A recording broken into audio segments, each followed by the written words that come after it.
Un paso por delante con el sofá de dinero. Empezamos.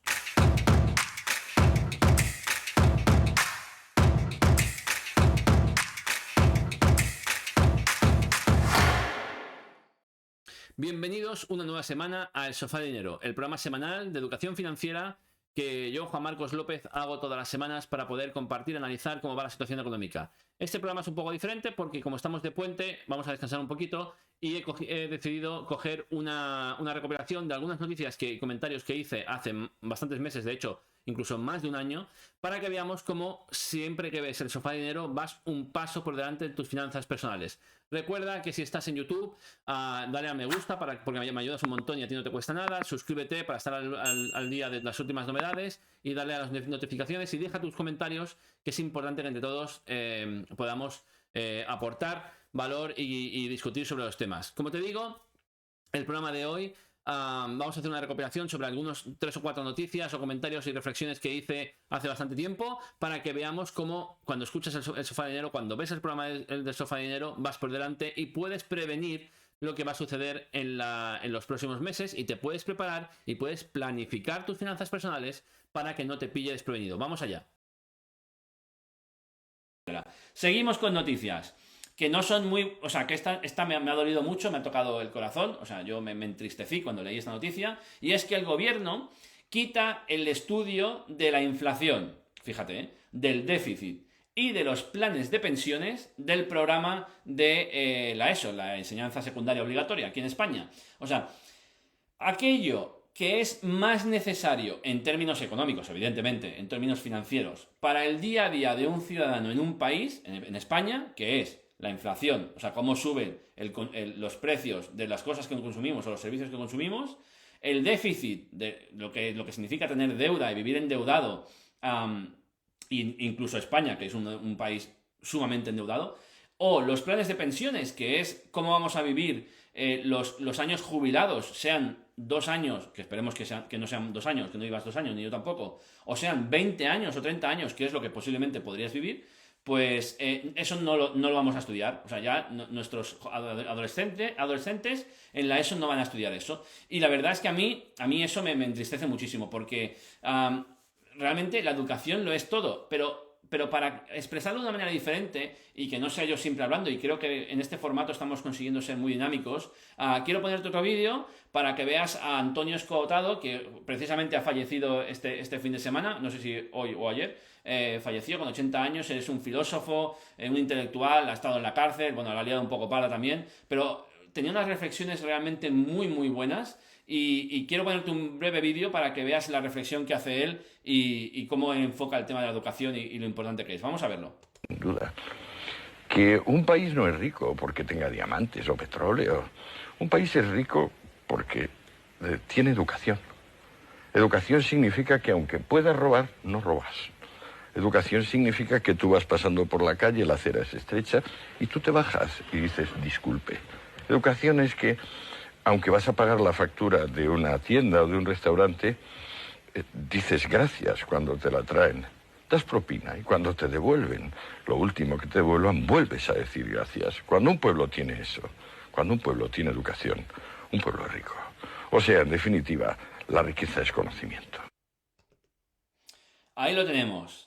Me parece una explicación de la riqueza fantástica, fantástica. Voy a repetir la última frase. Cuando un pueblo tiene educación, es rico. La riqueza es conocimiento.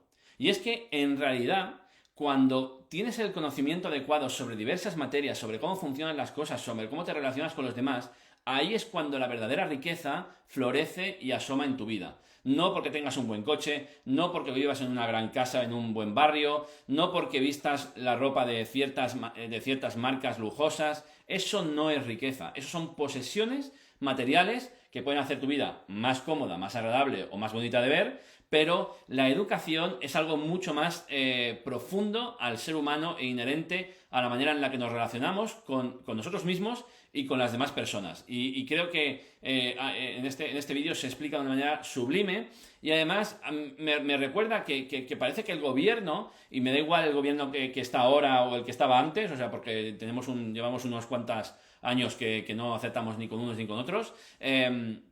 Parece que el gobierno nos quiere pobres, parece que el gobierno nos quiere tontos, que parece que el gobierno no quiere que tengamos sabiduría, que tengamos buenas herramientas para administrarnos en nuestro día a día y en nuestras finanzas y cómo consumimos y demás, ¿no? Entonces, la verdad que es alarmante, es preocupante y es una lástima que vayamos en esta dirección, pero bueno, para compensar pues estas decisiones que toma el gobierno de turno, pues estamos personas como yo que abrimos este espacio de comunicación y de educación para que tengamos las herramientas para no vivir esclavos de un sistema que no nos quiere equipar con las herramientas adecuadas y que no nos permite tampoco quizá acceder a toda la información o el conocimiento que nos pertoca, pero bueno, que otras personas pues como yo y como mi mujer pues estamos dispuestos a compartir de manera desinteresada y por el bien de todos, ¿no? Así que recuerda también que este vídeo lo compartas, que lo difundas para que más personas puedan escuchar esto y se puedan proteger pues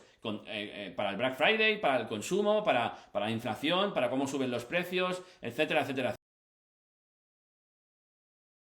El Banco Central Europeo dice que este repunte inflacionario, esta inflación, esta subida de los precios es temporal, es transitoria. Esto va a durar unos pocos meses, 2, 3, 4, 5, no mucho más, ¿vale? O sea, solo debería de afectar a la primera mitad del 2022.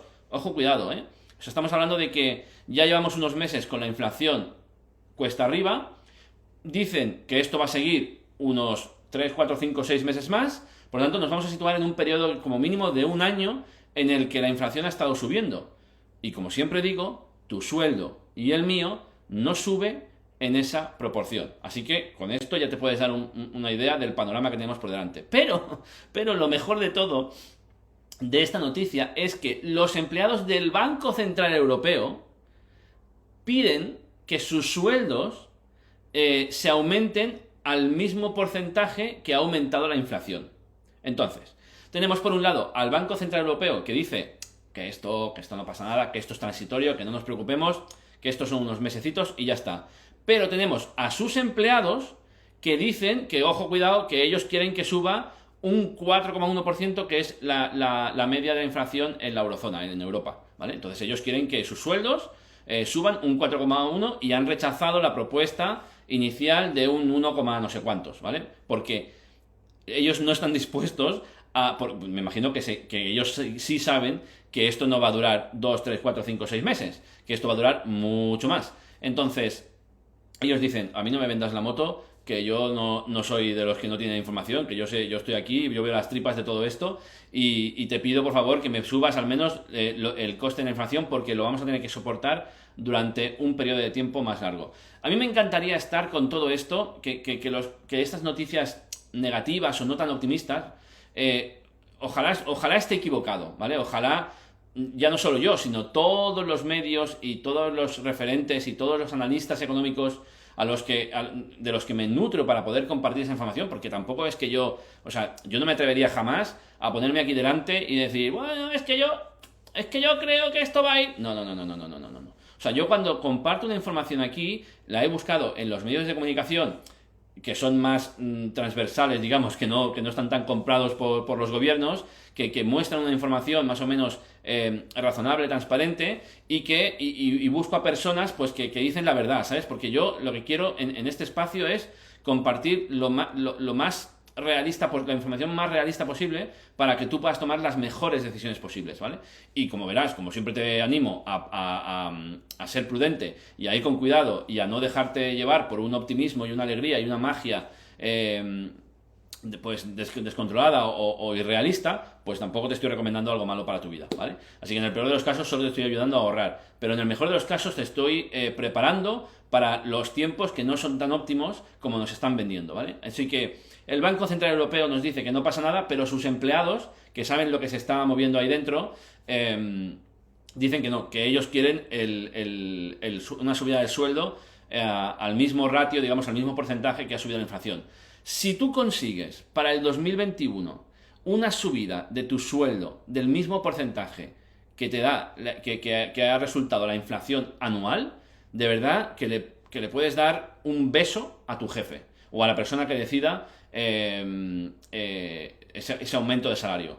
¿vale? Bueno, no lo hagas si no corresponde, pero ya me entiendes lo que quiero decir. Tienes que estar muy agradecido porque realmente te estará poniendo en una posición muy, muy beneficiosa. La grandísima mayoría de empleados, no van a ver una subida de su sueldo asociada o en el mismo ratio que el repunte o la subida de la inflación o del IPC que estamos viviendo en España. Así que, ¿qué podemos hacer contra esto? Pues lo que siempre os digo, un presupuesto mensual, aumentamos el colchón, los porcentajes de ahorro los aumentamos para que podamos tener más dinero para poder pagar la subida de los costes, ¿vale? Y nos preparamos para este tipo de situaciones. Seguimos.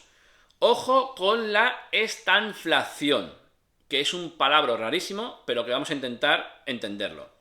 Estos días se está hablando mucho de la estanflación, que no es inflación, es estanflación. ¿Pero qué es esto de la estanflación?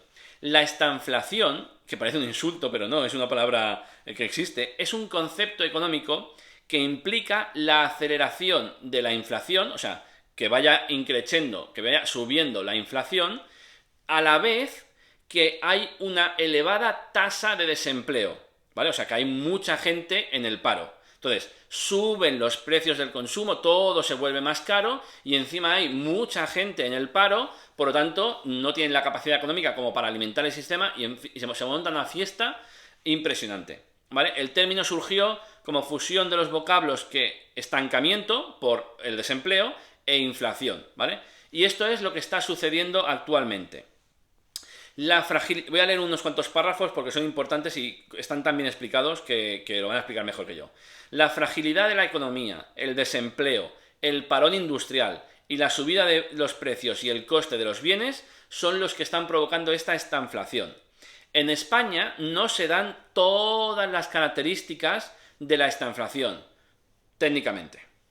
Es cierto que en España existen tensiones inflacionistas y una elevada tasa de desempleo. Estamos en el 15% de desempleo.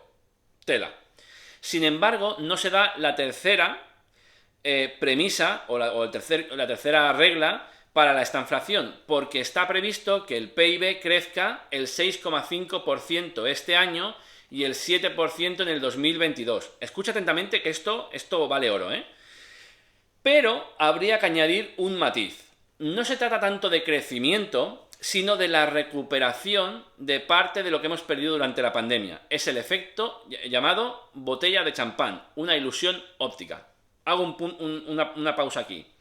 Cuando hablamos de que el PIB, el Producto Interior Bruto de España, está creciendo un 6,5% en lo que va de este año, esto lo que quiere decir es que hay recuperación económica. Pero claro, hay recuperación económica después de una caída monumental. Entonces, en realidad no estamos creciendo, sino que estamos recuperando lo que hemos perdido.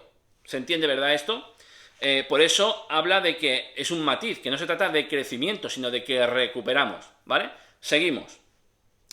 Cuando se supere la fuerza inicial de la salida de la pandemia, o sea, cuando nos encontremos en el punto... en el mismo punto que antes de que se estallara todo el tema de la pandemia, nos encontraremos con una economía con un crecimiento por debajo de su potencial.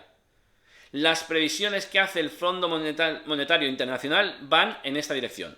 El PIB, el Producto Interior Bruto de España, bajará al 2,7% en el 2023, al 2,4% en el 2024 y al 1,3% en el 2025. Y lo mismo pasa con la tasa de paro, que se estancará durante los próximos 4 años, según esta previsión, en el 15%. ¿Esto qué quiere decir? Veámoslo. Estamos recuperando lo que teníamos antes de la pandemia. Eso significa que estamos mejorando sobre la caída que hemos tenido, pero no estamos mejorando sobre cómo estábamos antes de la pandemia. Cuando estemos en el mismo nivel que en marzo del 2020, lo que nos encontraremos es que a partir de ese momento lo que consigamos crear será realmente crecimiento económico. pero las previsiones para cuando lleguemos a ese punto no son como las que tenemos ahora de un 6 o un 7%, son de un 2 y irá hacia abajo. O sea, nos encontraremos que durante 4 años habremos recuperado la posición de marzo del 2020, pero nos estancaremos durante 2-3 años más. Esto es terrible para la economía. Esto, o sea, en fin, muy chungo. Atacamos un tema que ya lo hemos comentado en alguna ocasión, pero que ahora se pone bastante ya a tiro, y es el porcentaje de interés en las hipotecas, ¿vale? Empieza a subir y lo va a hacer mucho más, como la espuma en una copita de cava. ¿Sabes cuando te echan la espuma, te llenan una copa de cava? Pues que empieza a caer y eso va y cada vez sube más rápido y muchísimas veces se sobrepasa. Pues eso es lo que va a pasar con el interés de las hipotecas. La pregunta del millón no es si va a subir el Euribor, si van a subir los intereses, sino la pregunta del millón es hasta dónde van a subir, dónde se va a parar la subida. Quiero enseñarte una gráfica de cómo ha subido el Euribor este trimestre del 2022, ¿vale? La tengo aquí, aquí vamos. ¿Vale? Esta gráfica es de todo el 2022. Si estás en YouTube, de hecho te recomiendo encarecidamente que el próximo programa ya te conectes a YouTube, ¿vale? Porque voy a implementar algunas mejoras, porque en Instagram siempre da problemas con la imagen y cuesta mucho emitir en vivo desde el programa en el que lo hago, así que si te puedes pasar a YouTube te lo agradeceré, porque la versión de Instagram de la semana que viene va a ser un poco más light. Si ves aquí en YouTube se ve todo el gráfico del último año, ¿vale? Pero en Instagram lo he puesto para que se vea la versión del último trimestre, ¿vale? Verás que diciembre estuvo más o menos normal, pero que desde junio hasta marzo ha ido para arriba como la espuma de las copas de cava, ¿vale? Ha pasado de un 0,50, de un menos 0,50, de un 0,50 negativo a un 0,14. ¿Vale?